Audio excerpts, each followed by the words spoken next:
The rain hammered against the diner windows as Janelle Hughes wiped down the counter, her hands trembling. Not from exhaustion, though God knew she was tired, but from the way the drunk man in booth 7 kept staring at her with predatory intent. She'd served men like him before, men who thought a smile meant invitation, but something about tonight felt different, dangerous. The diner had gone silent, that terrible quiet before violence, and when he grabbed her wrist as she passed, fingers digging into her skin with bruising force, she did the only thing she could. She reached out desperately and grabbed the hand of the stranger sitting alone in the corner booth. The moment their eyes met, his dark, intense, achingly familiar, the drunk man released her and stumbled backward, suddenly sober with fear. Janelle didn't understand why until she saw how every person in the diner had gone silent, watching the man whose hand she clutched. He stood slowly, his presence filling the space like an approaching storm, spoke 3 quiet words in Korean, and the drunk man fled into the rain. Only then did Shin Jun-ho smile and say, "You grabbed my hand 5 years ago too. This time I'm not letting you disappear." Janelle Hughes had learned long ago that survival meant keeping your head down, your smile polite, and your dreams small enough to fit between responsibilities. At 28, her life had narrowed to 3 things: her job as a waitress at Rosie's Diner on Chicago's South Side, her bedridden mother who'd suffered a stroke 2 years ago, and her 3-year-old daughter Mia, whose father had vanished the moment he saw the pregnancy test. The diner's fluorescent lights buzzed overhead as she balanced 3 plates on her left arm, coffee pot in her right. Tuesday nights were slow, which meant sparse tips, but at least she could breathe between orders.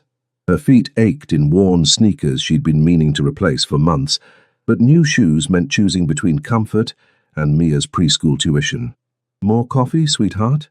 she asked the elderly couple in booth 3, her smile automatic despite exhaustion. "You're an angel, Janelle," Mrs. Patterson said, patting her hand. "How's your mother?" "Stable, thank you for asking." Such a clinical word for watching your mother fade daily, trapped in a body that no longer obeyed her mind.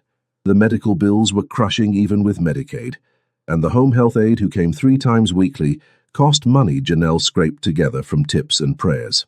But Mama had raised her alone after Daddy died, had worked 2 jobs to keep them afloat, and Janelle would be damned if she'd put her in some facility where she'd die among strangers.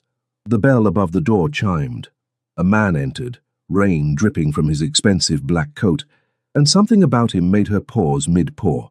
Korean, she thought, perhaps mid-30s, with sharp features and a presence that seemed to pull the air toward him. His dark hair was styled with precision, and even in casual clothes, expensive casual, he carried himself with the confidence of someone who never asked for anything twice. He chose the corner booth with the best view of both entrances, and Janelle felt the strangest sensation of being watched even though his eyes never seemed to land directly on her. "I got it," she told Rosa, grabbing a menu and approaching. "Welcome to Rosie's. Can I start you with something to drink?" When he looked up, his eyes were the darkest brown she'd ever seen, almost black. For a moment, something flickered across his face. Recognition, perhaps, but it vanished quickly. "Coffee. Black." His voice was deep, accented but clear, carrying undertones of authority. "Coming right up." She turned away, unsettled by how her pulse had quickened. When she returned with coffee, he still hadn't opened the menu. "Have you decided?" "The soup. And whatever you recommend." No one ever asked her opinion. "The meatloaf is good tonight. Rosa makes it from her grandmother's recipe." "Then I'll have that." He handed back the menu, and their fingers brushed briefly. His skin was warm, and she noticed a thin white scar on his hand. "Thank you, Janelle." She froze. She wore a name tag, yes, but the way he said her name, like he'd been waiting years to say it, sent a shiver down her spine. "You're welcome," she managed, retreating to the kitchen. "Girl, who is that?" Rosa asked, peering through the window. "He looks like dangerous money." "Just another customer." But even as she said it, she knew it wasn't true. The evening progressed with its usual rhythm. The Pattersons left at exactly 7:47. Teenagers came in ordering fries and milkshakes. The man in the corner booth ate slowly, methodically, and every time Janelle glanced his way, she found him watching her with intensity that should have frightened her, but didn't. It was nearly 9 when Brad Morrison walked in, a regular of the worst kind, a construction worker who drank his paycheck and thought buying a burger gave him ownership of the waitstaff's dignity. Tonight he was drunker than usual, meaner, and when she approached his table she could smell whiskey from 3 feet away. "Well, well," he slurred, eyes traveling over her body. "My favorite waitress. Come sit with me, sweetheart." "I'm working, Brad. What can I get you?" She kept her voice level despite her instincts screaming to walk away. "You can get me your number." His hand shot out and grabbed her wrist, fingers digging in with bruising force. "Been asking nice for months. Maybe you need different convincing. Let go." Fear spiked through her, sharp and cold. The diner had gone quiet. Everyone watching, but no one helping. Rosa reached for the phone to call police, but that would take time Janelle didn't have. Brad stood, grip tightening, his other hand reaching for her waist. "You think you're too good for me? You're just a—" Janelle didn't think. She just reacted, reaching desperately to her left, where the man from the corner booth had suddenly materialized. Her hand found his, gripping like a lifeline. "Please, he's—" She didn't know what she was going to say, but it didn't matter, because the moment her hand touched his, everything changed. The man looked down at their joined hands with profound satisfaction. Then he lifted his gaze to Brad, and Janelle felt the temperature drop 10 degrees. He didn't raise his voice. He simply spoke 3 words in Korean, soft and precise, and Brad released her instantly, stumbling backward with absolute terror on his face. "I'm sorry," Brad stammered. I didn't realize." And then he was gone, running into the rain. Janelle stood frozen, her hand still gripping the stranger's, her heart hammering. Slowly she looked up at him, at the man who'd just made a drunk twice his size flee with nothing but words. "Thank you," she whispered. "I don't know what you said." "I told him," the man said quietly, "that if he ever touched you again, he would learn why people in this city know better than to cross me." His thumb brushed her knuckles, gentle despite the threat he'd just made. "My name is Shin Junho, and you, Janelle Hughes, just grabbed the hand of the most dangerous man in Chicago." He said it like a promise, like a confession, like he'd been waiting 5 years to tell her. And somewhere in Janelle's mind, in a memory she couldn't quite grasp, she remembered rain and darkness and a stranger's blood on her hands, and the desperate prayer that he would survive. Janelle pulled her hand back as if burned. The most dangerous man in Chicago. The words should have sent her running. Instead, she found herself rooted to the spot as the diner returned to normal around them. "I should go," she said, but her feet refused to move. "Thank you for your help." "Finish your shift," he completed her sentence. "I'll wait, then I'll drive you home." "That's not necessary. I take the bus." "Not tonight." Not a command, but not a suggestion either. "It's late. It's raining. And you just had a frightening experience. Consider it my apology." Rosa appeared at her elbow. "You okay, mija?" "I'm fine. Just shaken." "You take your break," Rosa said, then turned to Junho with fearless directness. "And you sit back down and wait like a gentleman, or I'm calling the real police." To Janelle's surprise, his lips curved slightly. "Yes, ma'am." He returned to his booth without argument. Rosa guided Janelle to the back room, pressing hot tea into her hands. "That man is either going to be the best thing or the worst thing that ever happened to you. He's just being nice. Men like that aren't just anything, baby girl." Rosa squeezed her shoulder. But he looked at Brad like he was deciding if killing him was worth the inconvenience. "That tells me he keeps his word. So if he says he'll drive you home safe, you'll get home safe. And if he's the danger, then your instincts would be screaming. Are they? No, they weren't screaming danger. They were humming something else entirely, recognition that made no sense. She finished her shift hyper-aware of Junho's presence. He ordered nothing else, just watched her work with attention that felt protective rather than creepy. At 11, she retrieved her coat. Junho waited by the door with an umbrella. "Ready? I should tell you," she said as they stepped into rain. "I have a daughter and a sick mother. I don't have time for complications." "This," he said, opening the door of a sleek black car, "is me making sure you get home safely. Nothing more. Not tonight. Not tonight." The implication hung between them. Against her better judgment, she slid into the passenger seat. The interior smelled like leather and something expensive. Junho settled behind the wheel with economical grace. "Where to?" She gave her West Inglewood address, watching for judgment. He simply nodded and pulled into traffic. They drove in silence for minutes, the city streaming past in ribbons of light. Finally, she asked, "What did you mean when you said I grabbed the hand of the most dangerous man in Chicago?" "Exactly what it sounded like.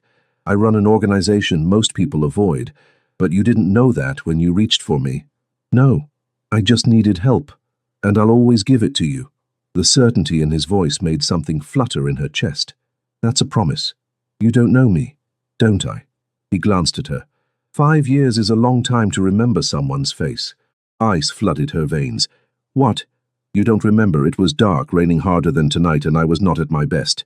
But fragments were surfacing. A night during college, cutting through an alley, finding a man collapsed and bleeding. She'd called 911, stayed with him, held pressure on wounds with her scarf while he drifted in and out of consciousness. "Oh, God," she whispered. "That was you. That was me." He turned onto her street.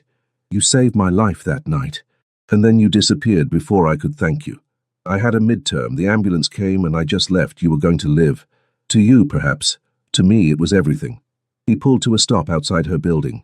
"I looked for you, for months, but I only knew your face and the fact that you were the kindest person I'd ever met." "I'm not kind.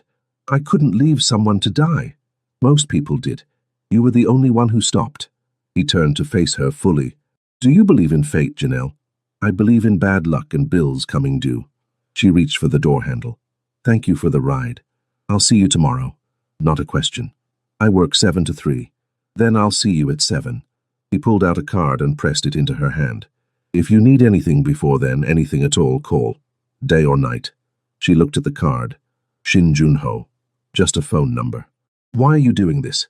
"Because 5 years ago you grabbed my hand in the dark and gave me a reason to live." His voice dropped. "Tonight you did it again. This time I'm not letting you disappear. I have a daughter and a sick mother. I can't afford complications." "I'm not a complication." The way he said her name made her heart stutter. "I'm a solution to every problem you've been carrying alone." It was too much. She fled the car, running through rain to her building, but not before hearing him call, "Sleep well, Janelle. Tomorrow everything changes." As she climbed 3 flights to her apartment, where her mother slept, and her daughter dreamed, Janelle realized with certainty Shin Jun-ho was right. Everything was about to change. Janelle didn't sleep. She lay beside Mia's small body, thinking about the man whose life she'd saved, and whose hand she'd grabbed twice, 5 years apart. At 5:30 she gave up and rose. The apartment was cold, the landlord stingy with heat, so she wrapped herself in a cardigan. Coffee first, then checking on Mama, then getting Mia ready. Her mother was already awake, brown eyes sharp despite her paralyzed body. The stroke had stolen her speech and movement, but not her mind. Dorothy's knowing look suggested she'd heard Janelle's restless tossing all night. "Morning, Mama." Janelle adjusted pillows, checked the water cup. "How'd you sleep?" Dorothy made a soft sound. "I slept fine, but you didn't. Something happened at work." She sat on the bed's edge. "Remember 5 years ago, when I found that man in the alley? He came into the diner last night. His name is Shin Jun-ho.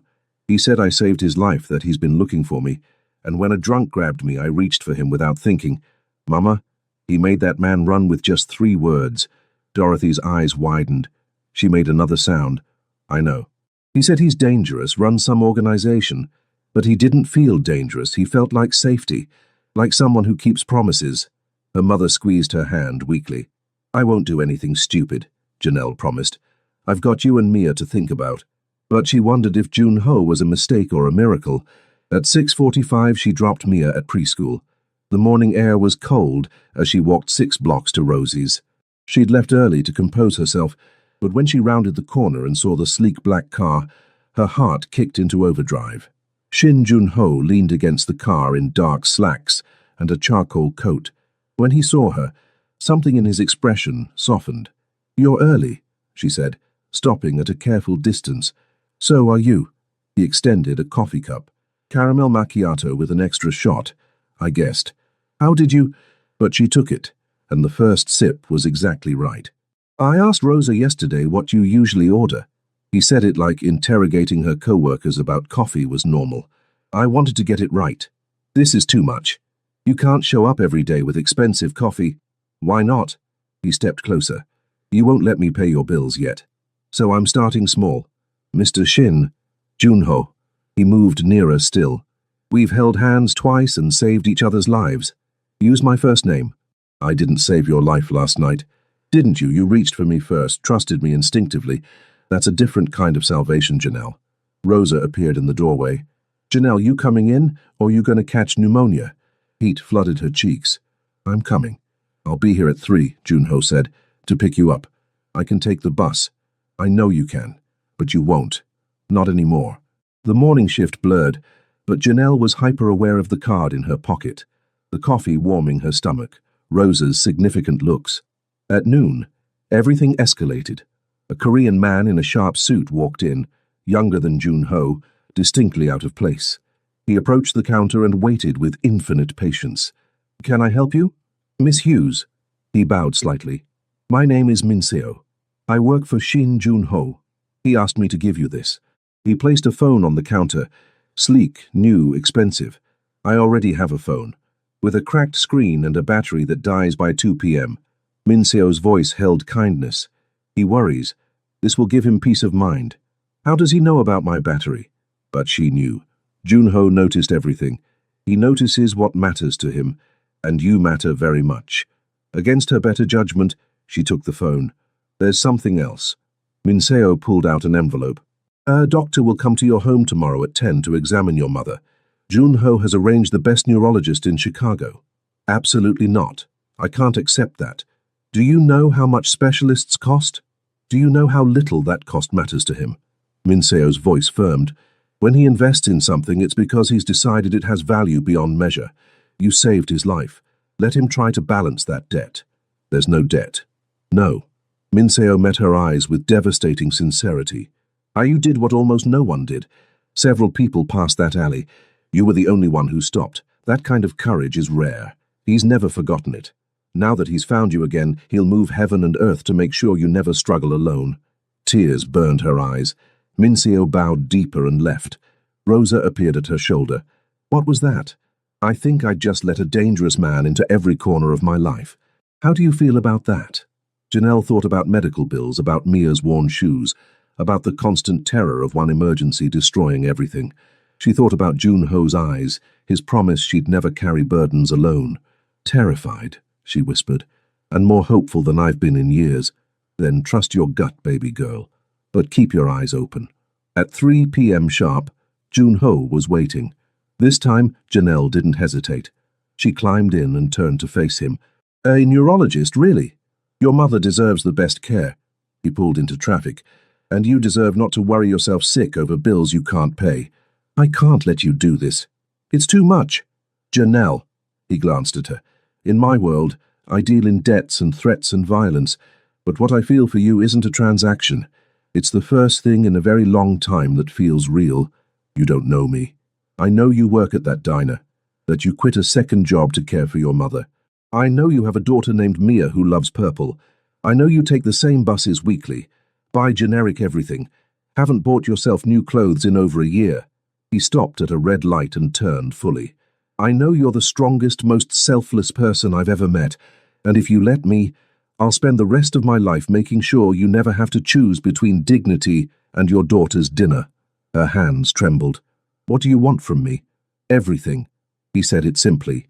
Your trust, your time, eventually your heart. But I'll wait. I've waited 5 years. I can wait longer. I have a daughter, she repeated, her last defense. I know, and I'd like to meet her properly, as someone who wants to be part of your lives. He took her hand. I'm not asking for blind trust, just one chance to prove I'm worth the risk. The light turned green, but he didn't move until she nodded. Okay, she whispered. One chance. His smile transformed his face. That's all I need. He drove her home, and when she got out, he called after her. Tomorrow night dinner, somewhere nice. I'm picking you up at 6. Wear something that makes you feel beautiful. Before she could protest, he was gone. Inside, after Mia was bathed and in pajamas, Janelle told her mother everything. About the phone, the doctor, the dinner invitation. Dorothy listened, then squeezed Janelle's hand and made the sound that meant, trust yourself. That night, Janelle found a message on the new phone. Sleep well, Janelle. Tomorrow I start showing you what it means to be cherished. For the first time in 3 years, she went to bed feeling something other than exhaustion. She went to bed feeling like maybe she deserved happiness. The neurologist arrived precisely at 10, Dr. Sarah Chen, refined and confident. She spent 2 hours examining Dorothy, asking detailed questions, frowning at the scant records. "Your mother should have had this care from the beginning," Dr. Chen said gently afterward. "The initial treatment was adequate but not optimal. There are therapies we can try, medications that might improve her mobility and quality of life. I can't promise full recovery, but I believe we can give her substantially more than she has now. How much will it cost?" Janelle braced herself. Dr. Chen closed her bag with precise movements. "Mr. Shin has established an account for your mother's care. All costs are covered, medications, therapy, equipment, home health aids. My only concern is your mother's well-being, not finances. I can't accept that. With respect, I don't think you understand who Shin Jun-ho is. He doesn't make gestures. He makes commitments. Fighting that would be like fighting the tide. Accept it with grace and focus on your mother's recovery." After she left, Janelle sat with her mother in silence. Finally, Dorothy gestured toward the closet. "How you want me to find something to wear?" Another sound, affirmative. "Mama, I don't know if I'm doing the right thing. He's dangerous." Her mother's eyes stopped her. They held fierce love and wisdom earned from raising a daughter alone.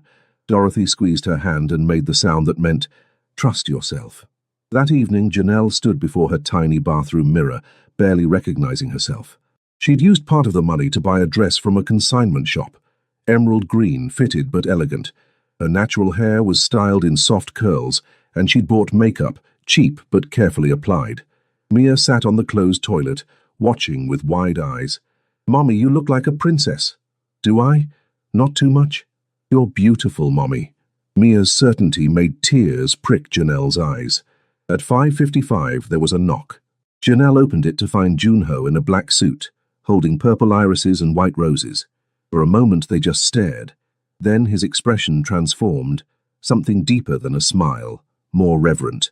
"You're stunning." "Thank you. You look very nice too." "Flowers." Mia appeared shy but curious. "Are those for Mommy?" Junho crouched to her eye level. "These are for your Mommy, yes, but I brought something for you too, if it's okay." He pulled out a small wrapped package. Janelle nodded permission.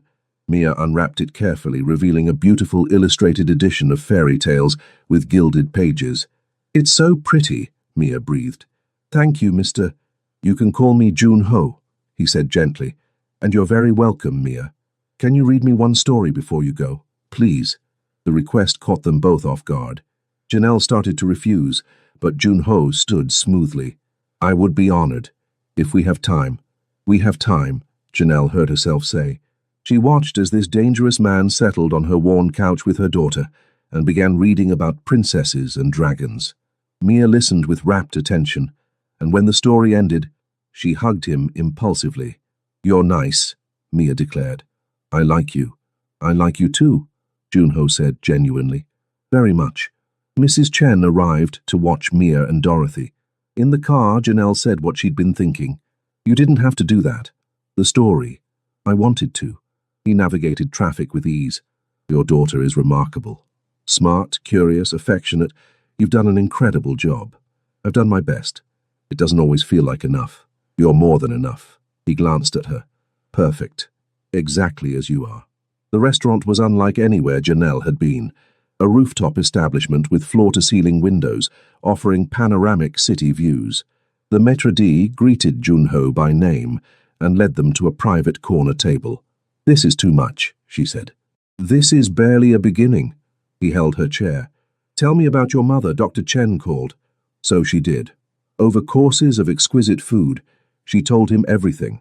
About her father's death when she was 10, about her mother working 2 jobs to raise her, about community college and teaching dreams that evaporated with pregnancy, about Marcus, who'd promised forever and delivered 6 months. "He left when I told him I was keeping the baby," she said, staring at her wine. "Said I was trapping him, ruining his future, as if I wasn't terrified too. He was a fool." Junho's voice was cold enough to frost glass. "And if you want, I can make certain he regrets that choice forever." She should have been appalled. Instead, she felt fierce satisfaction. No, he's gone. Mia deserves a father who wants her, not one forced into it. She does, and she will have one when you're ready. He said it with absolute certainty. When you trust me enough. You want to be her father? I want to be whatever you need me to be. He reached across and took her hand. I told you I'm patient. I'll wait as long as it takes. Why me? You could have anyone without baggage. Because 5 years ago, when I was bleeding out, I'd just been betrayed by my own cousin, left to die by people I trusted most. And then you appeared, this stranger, with the kindest eyes. And you didn't hesitate. You didn't call police first or worry about danger. You just helped. You held my hand and told me help was coming, that I'd be okay. His thumb traced circles on her palm. I'd built my life on power and fear and loyalty bought through intimidation. Then I met you, and you taught me genuine kindness still exists. I'm not that special. You are to me. He lifted her hand to his lips, kissing her knuckles. You've been special since you refused to let me die alone. Now I'm asking, let me return the favor. Let me help you actually live instead of just surviving. I'm scared of trusting someone again, of letting Mia get attached, of being wrong about you. Fear means you're smart. He didn't release her hand. But I promise, I will never make you regret this chance. I will never leave. I will never betray your trust. And I will spend every day proving you can trust me with your heart. Looking into his eyes, she saw truth, determination and vulnerability, and something like love beginning. One day at a time, she said finally. I can't promise everything now, but I can promise to try. That's all I ask. His smile was brilliant. Now tell me about teaching. Why did you want to be a teacher? And she did. And he listened like every word mattered, like her abandoned dreams were treasures worth protecting. And somewhere between dinner and dessert, Janelle felt her walls crack a little more. They were leaving when everything shattered. 3 men stepped from shadows, blocking their path. Shin Junho. The Kim family sends regards. In a heartbeat, Junho moved, pushing Janelle behind him. Janelle, get back to the restaurant now. No. The word came before thought. I'm not leaving you. These men want to hurt me. Like I left you bleeding 5 years ago? She grabbed his jacket.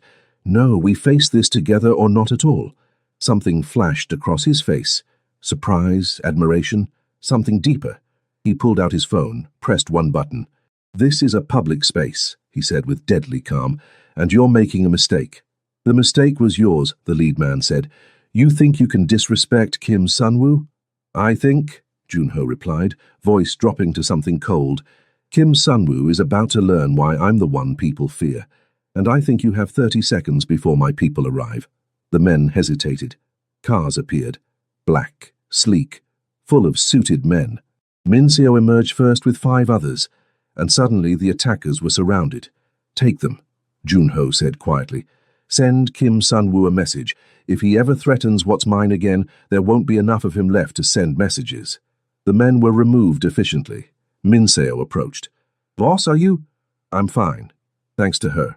Junho turned to Janelle, hands shaking slightly, the only sign of how close they'd come to violence. You should have run. I told you. I don't leave people to face danger alone. She grabbed his face. Even dangerous people who run criminal organizations. He laughed, broken with relief. You're going to be the death of me. Not if I can help it. She was shaking too.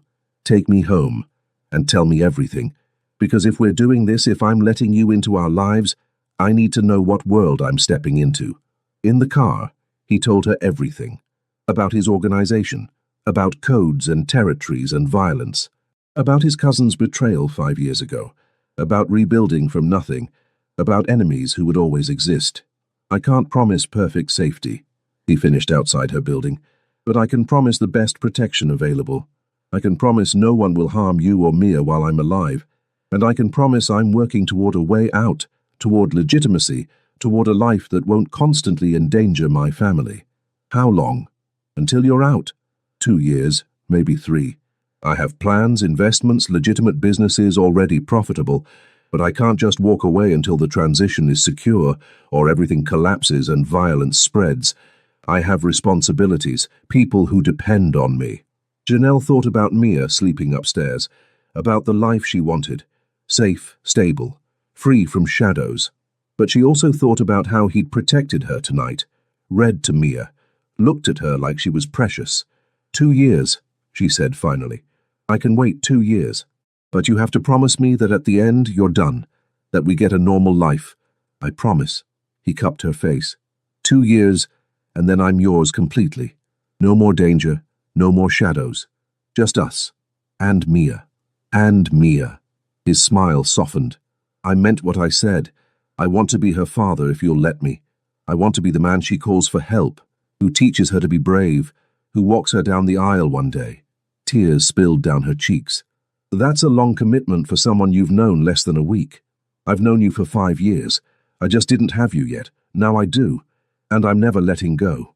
He kissed her then, soft and careful and full of promises. When they pulled apart, she rested her forehead against his. Don't make me regret this. Never, he swore. I'll spend my life making sure you never regret choosing me. She believed him. And as she climbed stairs to her apartment, Janelle realized that for the first time in years, she wasn't just surviving. She was beginning to live. The next 3 months passed in impossible happiness. Junho became constant in their lives, picking Janelle up daily, having dinner with them often, reading to Mia before bed. He paid for a better aide for Dorothy, covered Mia's preschool tuition at a place with art and music programs, and slowly, carefully, worked his way into their family's fabric. True to his word, he was patient. He didn't push for more than Janelle was ready to give, didn't demand declarations. He simply showed up day after day, proving through actions he was staying. Mia adored him. Within the first month, she'd started calling him Uncle June, and by the second month asked Janelle seriously, "When is Uncle June going to be my daddy?" The question sent Janelle into quiet panic, but Junho simply knelt to Mia's level and said gently, "When your mommy says it's time. But until then, I'll be right here every day taking care of both of you." Mia nodded seriously and hugged him, and Janelle fell deeper in love. Dorothy improved dramatically. She'd regained movement in her right arm, could make more sounds, and the pain had eased.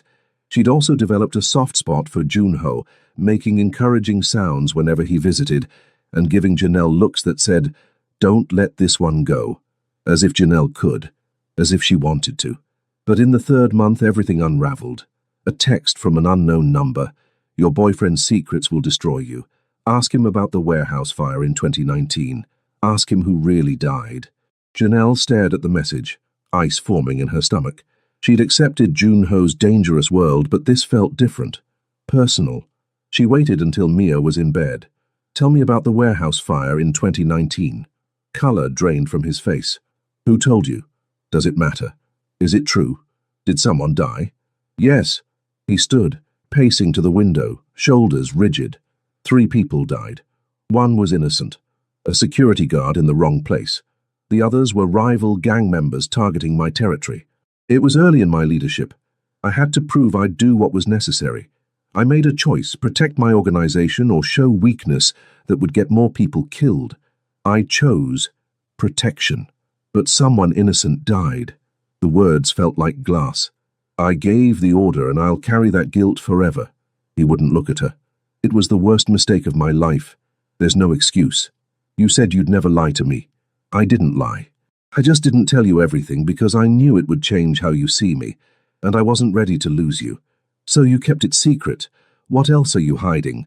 "Nothing. I swear there are no other secrets like this. Do I?" She stood. "Do I really know you? Or have I been falling in love with a version you curated?" The words hung between them. Falling in love. She'd admitted it, but in anger rather than tenderness. "You're falling in love with me." He stepped toward her. Don't use my feelings right now." "I'm not." He stopped. "I'm falling in love with you too since that night in the diner, and I'm terrified of losing you over mistakes I made before I knew you'd come back into my life. That guard had a family. How do I reconcile that with the man who reads fairy tales to my daughter?" "You can't." His honesty was brutal. "You either accept I'm both people, the man who's done terrible things to survive and the man who wants to be better because you make me want to be better, or you walk away.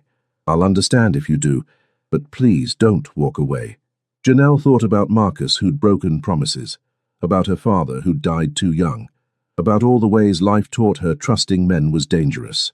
But she also thought about the past 3 months, about Junho's patience, his gentleness with Mia, how he cared for Dorothy. "I need time," she said. "I need to think without you here making me feel things that might cloud my judgment." "How much time?" "I don't know, a few days, maybe more." He nodded, accepting it with pain. "I'll wait, as long as you need. But Janelle," he paused at the door, "that security guard's family? I found them. Set up a trust fund, covered expenses, made sure his children could go to college. It doesn't bring him back, and I'll carry that guilt forever, but I tried to make amends the only way I could." After he left, Janelle sat in the dark and cried. For the guard who died, for the complications of loving someone with blood on their hands, for the impossible choice she faced. The next morning, everything got worse. She was walking Mia to preschool when a car pulled up. Older, dented. 2 men got out fast, and before Janelle could react, one grabbed Mia. Her daughter's scream pierced the air. Janelle fought with everything she had, but the second man grabbed her arms, wrenching them behind her back. "Get in the car, or the kid gets hurt." Terror flooded her system. She stopped struggling, let them push her into the back seat where Mia was sobbing, and wrapped her arms around her daughter as the car sped away. "It's okay, baby," she lied, voice shaking. "It's going to be okay." But it wasn't.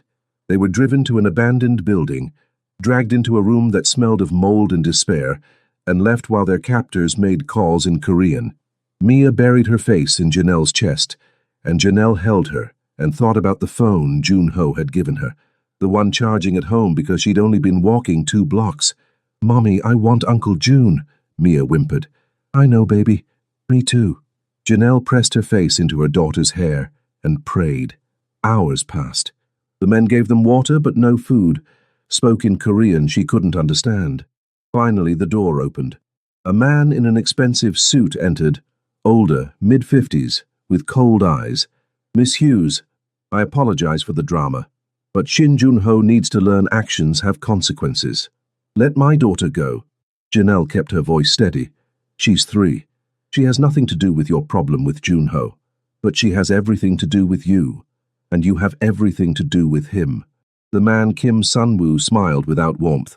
"He's been distracted, sloppy, making mistakes because he's playing family man. So I'm teaching him a lesson about priorities. By terrorizing a child?" Rage cut through fear. "You're pathetic. You call yourself a leader, but you're just a coward who hurts innocent people because you can't face your real enemy." Kim Sunwoo's smile vanished. He stepped closer, and Janelle braced for a blow that never came. His phone rang. He answered, listened, and his expression changed from smug to concerned to fear. "You're bluffing." A pause. "You wouldn't—" Another pause. "Fine. They're unharmed." He hung up and looked at Janelle with grudging respect. "Your boyfriend just threatened to burn my entire empire if you and your daughter aren't released in 10 minutes. He's already hit 3 of my warehouses, frozen my accounts, has men surrounding my family's home. So congratulations, Miss Hughes. You're apparently worth starting a war over." Within minutes they were outside, and a black car screeched to a stop. Junho emerged, and the look on his face was murder and relief and terror. "Janelle! Mia!" He reached for them, and Janelle didn't hesitate. She ran to him, letting him wrap them both in his arms, while Mia cried, "Uncle June, the bad men are never going to touch you again," he said, voice shaking with rage. "I promise they will never touch either of you again." He got them into the car, barked orders at Minseo in Korean, then turned his full attention to them. "Are you hurt? Did they—" "We're okay." Janelle was trembling violently, scared, but okay. "This is my fault." He looked destroyed.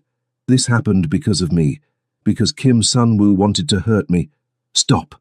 Janelle grabbed his face. "This happened because Kim Sunwoo is a monster, not because of you. You hear me? This isn't your fault. I should have protected you better. You found us. When it mattered most, you were there. You saved us. Always." He pulled her close, and over Mia's head, his eyes met hers with fierce intensity. "I will always be there. And now, Kim Sunwoo is going to learn what happens when someone threatens my family. My family." The words settled into Janelle's heart like a key turning in a lock. That night, after Mia finally fell asleep, After Junho had read her 3 stories and promised 100 times the bad men were gone, Janelle and Junho sat on her couch in exhausted silence. "I was going to tell you," he said finally, "that I understood if you wanted space, that I'd respect whatever you decided. But today," his voice broke, "today, when Minseo called and told me you'd been taken, I've never felt fear like that. Not when my cousin betrayed me, not when I was bleeding out. Nothing compared to knowing you and Mia were in danger because of me. I was going to tell you," Janelle countered, "that I needed time to think about the warehouse fire, about whether I could accept your past. But today, when Mia asked for you, I realized something. She already sees you as family, and so do I." He turned to her, hope and fear warring in his expression. "I love you," she said, the words coming easier than expected.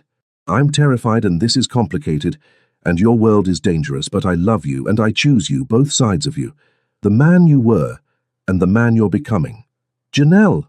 "But," she continued firmly, "if we're doing this, if you're going to be part of our lives, you have to promise me something. Promise me you're done in 2 years, that you find a way out and take it, because I can handle danger temporarily, but I won't raise Mia in a world where we look over our shoulders forever.